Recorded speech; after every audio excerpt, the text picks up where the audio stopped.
Hello friends, আপনারা কেমন আছেন? আশা করছি সবাই খুব ভালো আছেন। আজকে আমি তৈরি করে দেখাবো মদন কটকটি ভাজা বা মোনাক্কা। খেতে খুবই খাস্তা হয়। তার জন্য আমি একটা থালাতে নিয়ে নিয়েছি পরিমাণ মতো ময়দা, এর মধ্যে স্বাদ মতো লবণ দিয়ে দিলাম, আর দিচ্ছি হাফ চামচ মতো চিনি। চিনিটা কিন্তু মিষ্টির জন্য নয়, চিনি দিলে মদন কটকটিগুলো খাস্তা হয়।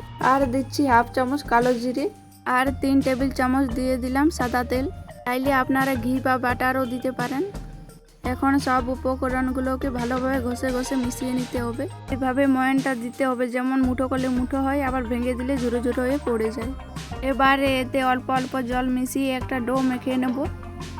আর ডোটা কিন্তু খুব বেশি নরম বা খুব বেশি শক্ত করা যাবে না। এই যে আমার মাখা হয়ে গেছে, পর কাপড় ঢেকে আধ ঘন্টার জন্য রেখে দেবো। আধ ঘন্টা পর ডোটাকে আমি আরেকবার আলতো হাতে মেখে নেব। বেশি নরম করা যাবে না, না হলে কাটতে অসুবিধা হবে। এখন বড় বড় করে লেচি কেটে নিচ্ছি। বাকি লেচিগুলোকে সাইডে রেখে এখন একটা লেচিকে আমি ময়দা ছাড়াই বেলে নিচ্ছি। আপনারা চাইলে ময়দা দিয়েও বেলে নিতে পারেন, তবে সব দিকে সমানভাবে বেলতে হবে। আমরা জানি মোনাকা একটু ভারী ভারী থাকে, তার জন্য আমি এরকমভাবে বেলে নিয়েছি। এখন আমি কেটে দেখাচ্ছি। তো যারা ভিডিওটি ইউটিউব চ্যানেল থেকে নতুন দেখছেন, প্লিজ চ্যানেলটিকে সাবস্ক্রাইব করে পাশেই থাকবেন। যারা ফেসবুক পেজ থেকে ভিডিওটি দেখছেন, একটা লাইক দিয়ে পেজটা ফলো করে রাখবেন পরের নোটিফিকেশন পাওয়ার জন্য। এই যে দেখুন, আমি এরকমভাবে কেটে নিয়েছি। এবারে মোনাকাগুলো ভাজার জন্য আমি কড়াইতে পরিমাণ মতো তেল গরম করে নিয়েছি।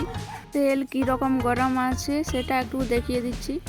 বুদবুদ উঠবে, কিন্তু সাথে সাথে কিন্তু এটা ভেসে উঠবে না। এখন আস্তে আস্তে মোনাকাগুলো তেলের মধ্যে ছেড়ে দিচ্ছি।